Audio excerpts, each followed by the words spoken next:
Hey, what is up? My name is Rubidium. Today we are talking about big lights.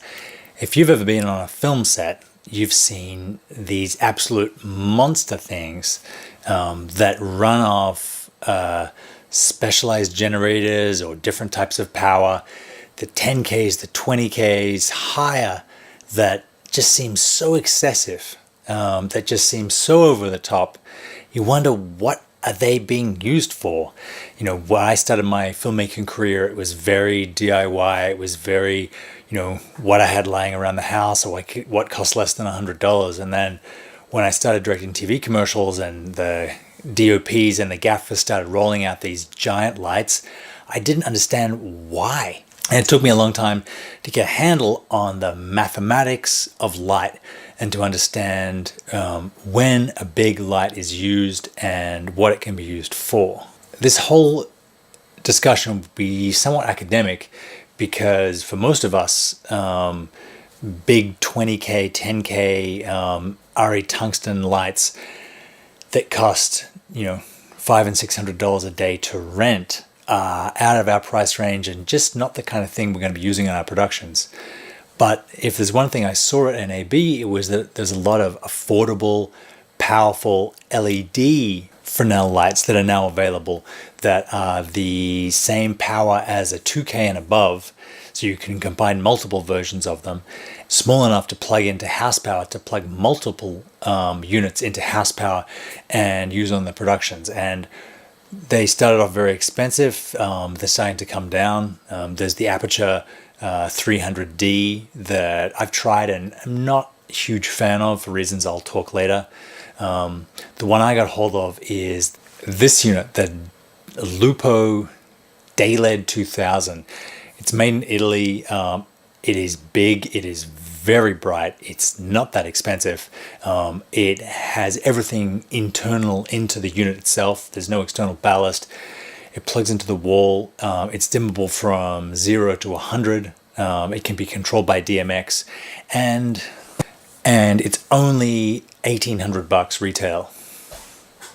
I say only, that's a very expensive light. It also comes in a Dayled 650 variant, which is half the price, just under $1,000. But these let you put a hell of a lot of light where you need it. And where do you need this much light? I'm going to talk about that in a second. How bright is this thing? Well, at 1 meter, at 180 degrees shutter, at ISO 800, I'm metering it at f45.6, which I didn't know that the light meter went this high. That's with it Fresneled all the way to a tight spot. But it's an incredible amount of light. So we finally now have an equivalent to the RE2K in terms of output, except that this is daylight, not tungsten. It can run off a battery for an hour and a half. It doesn't get hot, and you can plug multiple units into the one system of house power without getting any problems. But the question remains, why would you want such a bright light? What do you do with it? The reason that big, powerful, bright lights like this are useful in filmmaking is because cinematic lighting is usually about size. You want biggest source you can, as close as you can to the subject. But often you can't get your source very close to the subject because the actor or the subject needs to move around the space, needs to move around the set. So you need to get a bigger source further away that's brighter. This comes into play when you're dealing with existing daylight.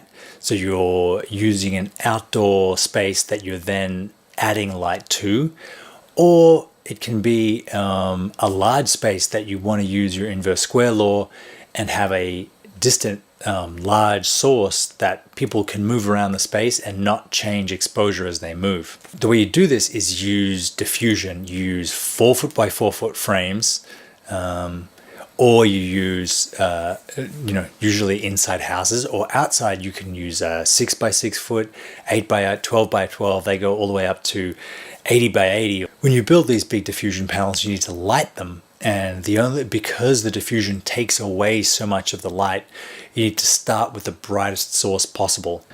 So here we are in my backyard. I have a tree overhead that's kind of cutting off down the top light, and I sort of have an ambient light coming in from the sky. It's maybe, 20 minutes before sunset, so the actual level is pretty low. But as you can see, it's pretty decent. I'm properly illuminated, and it's a clear, if not particularly cinematic shot. Now what I'm going to do is turn the exposure on the camera down. What is now the key light, I'm going to use it as the ambient light, and I'm going to add a really powerful LED light coming through a 6x6 as my new key, and you're going to see how that changes the shape of the light.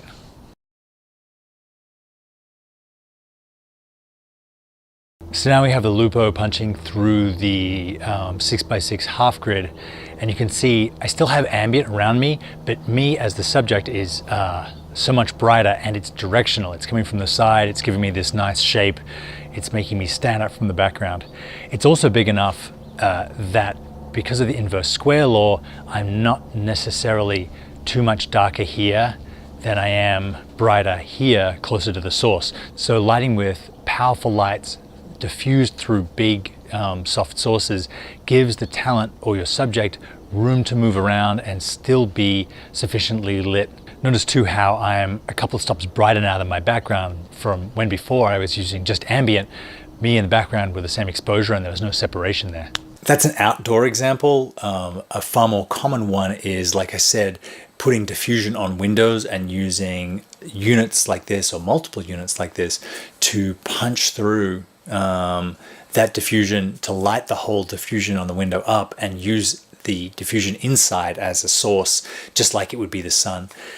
The reason that you can't use the sun consistently making a film is that the sun changes direction, it comes in and out, clouds go away and come back. So you need a dependable light source that's strong enough to take you through a whole day or night of filmmaking and still give you a consistent exposure.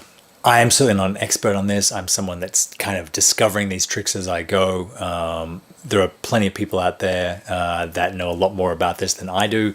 There are a heap of really strong, punchy lights at NAB this year. The Lupos are definitely worth checking out because they're self-contained. They're really high quality and they're Italian instead of Chinese made. They have a really high CRI and they're very, like I showed, they're very bright. I'm going to follow this up with another video where I use multiple sources of bright light to diffuse one piece of diffusion, one silk, and show how you can combine multiple sources to get an even brighter diffused fill for a daylight interior. Thank you very much for watching. I will see you next time.